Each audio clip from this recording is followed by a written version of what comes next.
Hello friends, आप सभी का स्वागत है हमारे यूट्यूब चैनल पर। दोस्तों, आज हम Life Insurance Corporation of India के single premium endowment plan number 717 के बारे में डिटेल से जानकारी लेंगे। आज हम इसके बारे में जानेंगे कि इस प्लान के लिए कौन कौन अप्लाई कर सकता है और इस प्लान को लेने से हमें क्या क्या बेनिफिट होते हैं और इनकम टैक्स से में कितनी छूट मिलती है, और भी बहुत सी जानकारी लेंगे। इसलिए इस वीडियो के अंत तक ज़रूर बने रहें। और अंत में हम आपको एक एग्जाम्पल के साथ भी समझाएंगे कि अगर कोई व्यक्ति इस प्लान को लेता है तो उसको किस प्रकार बेनिफिट मिलते हैं। तो वीडियो स्टार्ट करने से पहले आपसे एक रिक्वेस्ट है कि यदि आपने अभी तक हमारे चैनल को सब्सक्राइब नहीं किया है तो चैनल को सब्सक्राइब ज़रूर कर ले और बेल आइकन को भी दबा दें, जिससे यदि कोई वीडियो हम डालते हैं तो उसका नोटिफिकेशन सबसे पहले आपको मिल जाए। तो बिना देरी के फटाफट से स्टार्ट करते हैं। यह प्लान एलआईसी के पुराने प्लान नंबर 917 के रिप्लेस करके लाया गया है। इसमें बहुत से सुधार किए गए हैं। यह पॉलिसी सिंगल प्रीमियम पॉलिसी है, यानी इसमें आपको केवल एक बार ही पैसा जमा कराना होता है, उसके बाद आपको लाभ ही लेना होता है। यह पॉलिसी उन लोगों के लिए अधिक फायदेमंद होती है जो बार बार पॉलिसी की किस्त जमा नहीं कराना चाहते हैं, या फिर यदि किसी को एक मुश्त राशि मिली है और वह इससे पॉलिसी खरीदना चाहता है, या फिर यदि किसी को उसके माता पिता या रिश्तेदार कोई गिफ्ट देना चाहते हैं, तो उनके लिए भी यह पॉलिसी गिफ्ट के रूप में बेस्ट है, क्योंकि इसमें एक बार ही प्रीमियम देना होता है। इस पॉलिसी में एलआईसी दो प्रकार के बोनस देती है। इसमें पहला है वेस्टेड सिंपल रिविजनरी बोनस। यह बोनस जितने लंबे समय के लिए पॉलिसी ली जाती है उतना ही ज़्यादा मिलता है।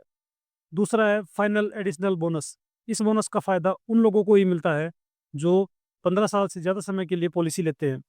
अब हम इस पॉलिसी के लिए आवश्यक शर्तों के बारे में जान लेते हैं कि कौन-कौन इस पॉलिसी में अप्लाई कर सकता है। इस पॉलिसी को लेने के लिए मिनिमम एज 30 दिन है, यानी अगर आपका बच्चा 30 दिन का है, तो भी आप उसके लिए यह पॉलिसी ले सकते हैं। इस पॉलिसी के लिए अधिकतम एज लिमिट 65 वर्ष है, यानी कि यदि आपकी उम्र आज 65 वर्ष है, तो भी आप यह पॉलिसी ले सकते हैं। इस पॉलिसी के लिए मैक्सिमम एज एट मैच्योरिटी 75 वर्ष है, यानी कि इस पॉलिसी का टर्म इस प्रकार दिया जाता है कि किसी भी हालत में 75 वर्ष तक उसका प्लान मैच्योर हो जाए और उसके सभी बेनिफिट दिए जा सके। 75 वर्ष से ज़्यादा के लोगों के लिए यह पॉलिसी नहीं है। इस पॉलिसी में मिनिमम टर्म 10 वर्ष और मैक्सिमम टर्म 25 वर्ष, यानी आप 10 वर्ष से लेकर 25 वर्ष के बीच का कोई भी टर्म चुन सकते हो। यह एक सिंगल प्रीमियम पॉलिसी है, इसलिए आपको केवल एक बार ही पेमेंट देना होता है। इस पॉलिसी में मिनिमम सम एश्योर्ड 1 लाख रुपए का होता है और मैक्सिमम सम एश्योर्ड की कोई लिमिट नहीं होती है। आप जितना ज़्यादा जमा करते हैं, उतना ही ज़्यादा आपको बेनिफिट मिलता है। अब हम इस कंप्लीट पॉलिसी को एक उदाहरण के माध्यम से समझते हैं, जिससे आपको पूर्ण रूप से क्लियर हो जाएगा कि यह पॉलिसी किस प्रकार काम करती है।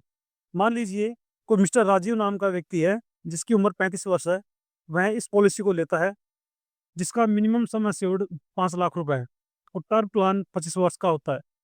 अब हम देखते हैं कि 25 वर्ष बाद मिस्टर राजीव को क्या-क्या बेनिफिट मिलेंगे। 5 लाख के सम एश्योर्ड के लिए मिस्टर राजीव को 2,47,169 रुपए की एक मुश्त राशि जमा करनी होगी।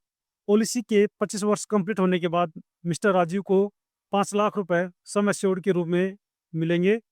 वेस्टेज सिंपल रिवर्सनरी बोनस के रूप में 6 लाख रुपए मिलेंगे और फाइनल एडिशनल बोनस के रूप में 2,25,000 रुपए मिलेंगे।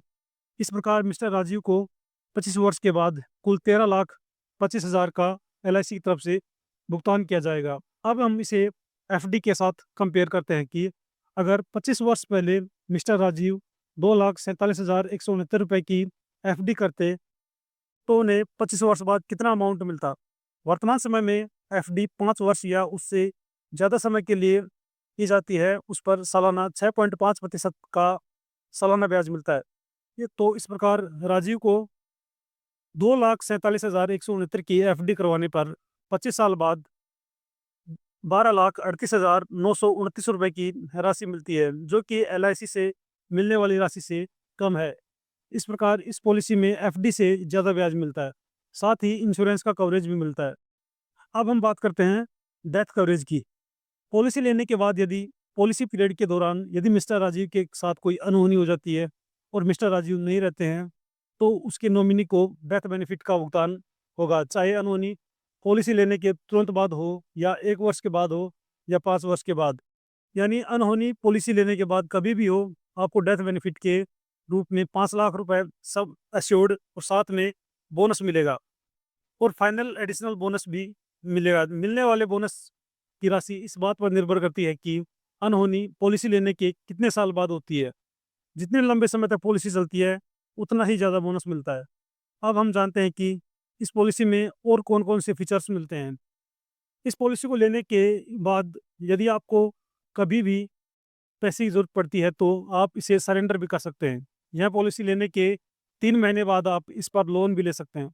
इस पॉलिसी में 2 राइडर्स की सुविधा उपलब्ध है। पहला है accidental death and disability benefit. दूसरा राइडर है न्यू टर्म एश्योरेंस राइडर।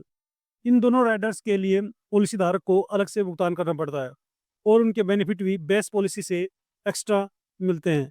अगर आप इन राइडर्स के बारे में डिटेल से जानना चाहते हैं, तो कमेंट करके हमें बताएं, उनके बारे में अलग से वीडियो बना देंगे। अब हम जानते हैं टैक्स बेनिफिट के बारे में। इस पॉलिसी में जो प्रीमियम भुगतान किया जाता है, उस पर इनकम टैक्स के सेक्शन 80C के अंतर्गत छूट मिलती है और जो अमाउंट डेथ बेनिफिट के रूप में प्राप्त होता है, वह भी इनकम टैक्स के सेक्शन 10D के अंतर्गत कंप्लीटली टैक्स फ्री होता है। लेकिन जो मैच्योरिटी का अमाउंट आपको दिया जाता है, उस पर टैक्स लगता है। तो दोस्तों, यह वीडियो आपको कैसी लगी, कमेंट करके ज़रूर बताएं और यदि आपने ऐसी वीडियो देखना चाहते हैं, तो हमारे चैनल को सब्सक्राइब ज़रूर करें। बेल आइकन को दबाना ना भूलें। धन्यवाद।